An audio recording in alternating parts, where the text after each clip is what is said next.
Hey guys, Anthony here with an Easy Magic video demo and walkthrough.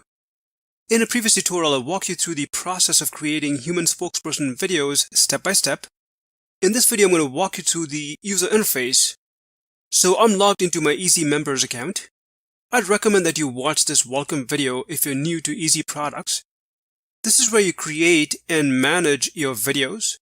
The Create Video button is where you'd start off when creating your videos. And I'll get to this in a moment. In the My Templates section is where you find any templates that you have created and saved. If you hover your mouse over a specific template, you will see a delete button to delete the template. And if you click on a particular template, you can edit it and save it as another template, and then render a new video.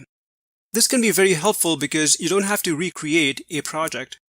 In the My Videos section is where you will find all your rendered MP4 videos.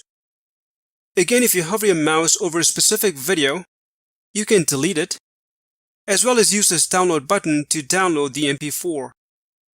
So now let's go back to the Create Video section. If you have any other Easy products, you will see them listed here. If not, you will only see Easy Magic Video.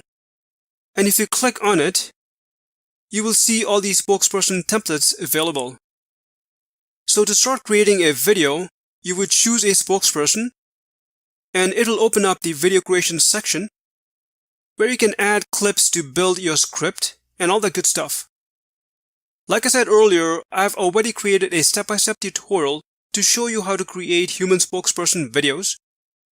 So feel free to check it out. But hope this video helped. If you have any questions, please leave them in the comment section. And thanks for watching.